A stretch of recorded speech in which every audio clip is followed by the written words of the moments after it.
A lot of people don't know that 70% of waste in the beauty industry comes from packaging, whether it's the inserts that you get from the boxes or the boxes itself. Like, as a consumer, what are the benefits of switching to a more eco-friendly option? And is it even possible for them to spot greenwashing?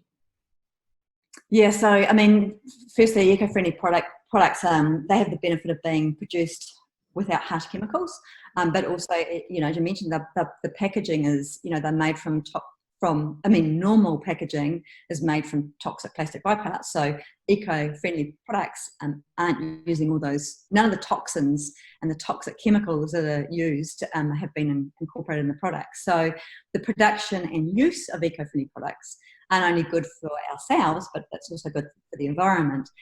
So it's a double winner. But, you know, getting sustainability right will really future-proof companies, because consumers are becoming a little bit more aware, and in particular, there's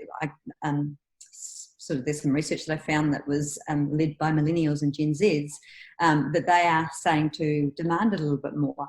And you know, some of the things I found was that online searches for sustainable fashion, that tripled between 2016 and 2019, and the hashtag sustainable fashion, that's grown 5 times in the last 3 years. 73% of millennial women, they seek out cleaner, all natural products. And in 2020, trending hashtags in terms of that, you know, natural products in the beauty industry was vegan beauty, natural skincare, non-toxic beauty, green beauty, clean beauty. They're all trending. Sustainability is not going to go away anytime soon. If anything, it's going to become more amplified. But, you know, unfortunately, just kind of coming to your comment about the greenwashing, unfortunately, it has resulted in the larger mass marketing brands seeing value in these terms. You know, friendly, sustainably made, and as a result, it has become a bit of a buzzword, or anything that's sort of relating to sustainability has become a bit of a buzzword.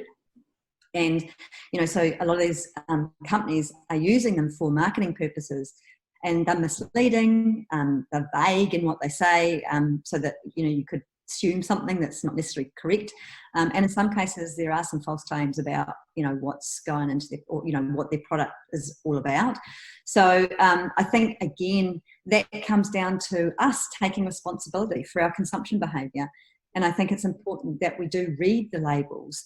For instance, in our clothing, I mean, you know, once I sort of started being involved and immersing myself in the space, I no longer buy polyester because it's a synthetic fabric and it's derived from petroleum. So, you know, I don't want that on my skin, but I also know that when you wash a polyester top, there are just thousands of micro plastics that are released into the waterway system, which then end up in our oceans, which then ultimately end up in our food chain. And in regards to beauty products, you know, parabens are man-made chemicals. So, you know, I now buy all natural skincare products. And I think just as we might look at food labels, you know, we need to educate ourselves on what we should avoid across everything that we, you know, that we come into contact with.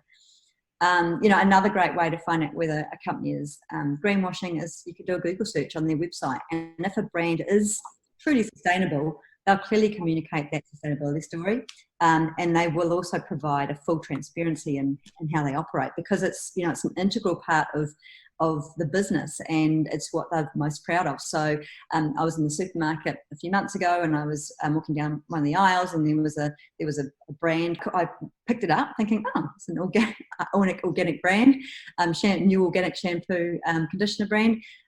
But, you know, I flipped it over and I had a look to see who the company was, and I knew the company is not a company that would normally operate in the sustainability space. So I was in the supermarket aisle and I had my phone on me, I did a quick Google and found out that, you know, there was some consumer concern about that particular brand because it was referring to it being organic, even though it actually wasn't. So, yeah, I think, as I said earlier, it's about really taking responsibility ourselves and, you know, not just taking everything at face value. Well, sustainability in the beauty industry has picked up a lot faster than the fashion industry. Even though fast fashion, especially, is seen as a major polluter. Why do you think that there is this disconnect in the mindset of people who are willing to spend, like $80 on a one-off spa treatment, but yet can't be willing to part with $100 for a good quality long wearing piece of clothing? So just in terms of the impact that the fast industry has, it's a $2.5 trillion apparel industry, and it produces more than 150 billion clothes every year. 150 billion clothes. We've got a global population of 7.7 billion. So, fast fashion is one of the largest polluters in the world. And, it's no surprise when you consider that, another fact for you is that of the 150 billion clothes that are produced, we are only regularly wearing 20% of our wardrobe. Yeah. So, that statistic is really frightening. And, I've also read that almost 90% of all fashion that's produced goes into landfill. So that's a lot of that's massive waste and just hugely excessive consumerism that is unnecessary. We only, and if you do think about your own behaviours, you do only wear 20. There is your favourite clothes that you tend to wear a lot. So it's about, again, we're buying stuff that we don't need. But I believe that behaviour towards fashion is largely due to the big fashion houses.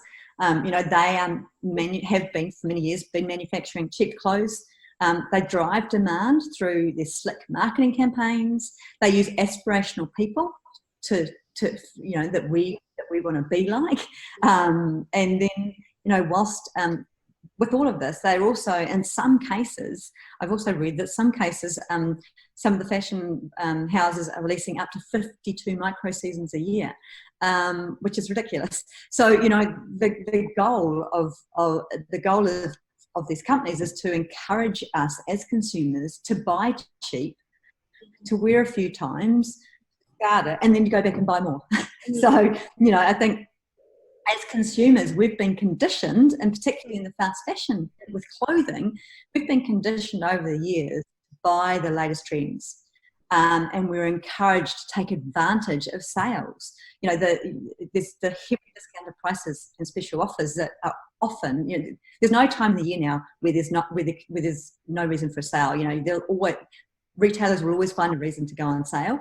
So, there's this constant heavily discounted prices and these special offers that they promote to us. In our heads, it triggers a sense of opportunity, and there's this urgency that we need to go out and get it because we'll get a deal. But the end result is that we're buying low cost, we're buying high volume impulse purchases, and we're over consuming. We're buying products that we don't need and that aren't necessary, and then often you buy them and you get them home and they sit and collect dust. So I think these marketing techniques that are used have driven this unquenchable appetite within us as consumers for always wanting more, and I think that's enormously destructive. Yeah, and there's that really good documentary about the impact fast fashion has on the environment and the community. It's called The True Cost. Yes, I've seen that.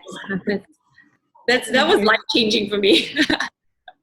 Yes, and same for me. That was one of the first things that I watched, and I just was going, oh my God, I think the beauty of it is that when you actually are open to learning more about it, it becomes quite natural for you to become, embrace it and realize that, and that's why I think the whole education piece is so important. And finally, what will you take from this whole lockdown or restricted movement experience? So, 2020, I think it's proving to be a year of significant change in the way that we live our lives, and I think COVID-19 has made all of us rethink, what we do, how we work, how we travel, how we socialise, how we consume. Things have had to close down, Yeah. You know, anything that is non-essential is no longer there. So we can't just go out and buy things like we have had to. And so, you know, we can't go and meet friends like we have. You have to work from home. And, you know, I have not, you know, it's be interesting to see how what happens in the travel industry. I mean, I think, you know, there will be considerable restrictions on traveling for the next couple of years. So yeah, you know, there is, our lives have changed as a result of this. And I think, you know, there's a chance that we'll get back to some form of normality, but whether it goes back to what we were like, you know, 12 weeks ago will be, will be something that we'll need to wait and see. But I think for me, it's enforced what really matters. That, you know, our health and well-being is what's most important. And, you know, it's about really appreciating and being grateful for my family, for friends. And I think it's also confirmed to me that beyond our basic needs, everything is in excess. And, you know, I've really enjoyed the simplicity that this lockdown has brought. Personally, I've got 3 children and we live incredibly busy lives, juggling a multitude of things. So, you know, I think it's just reinforced that we do need to get back to living more simply, to enjoying life instead of seeing it pass us by so quickly. You know, as best we can, and just and it's certainly. Over the last few years, I have become a more conscious consumer, and so money where once upon a time I was driven more so by money, it's become less of a motivator for me. I mean, obviously you need money to survive and to live and to put food on the table and etc. But, you know, it's not what drives me anymore. What drives and inspires me is creating those experiences with my loved ones, and in particular with my family, and the kids embracing what's most important, and, you know, finding their passion and having that drive them. Focus on what matters truly in life. Okay, so that's all that we have for you today. If you'd like to keep up on environmental matters and stay up to date, do follow Susan Stevens on LinkedIn, where she posts up regularly on environmental updates. So Susan, thank you so much for taking the time to be with us, and we'd love to have you again over sometime. Yeah, look, thank you so much for having me, Nisa, and I really appreciate the opportunity.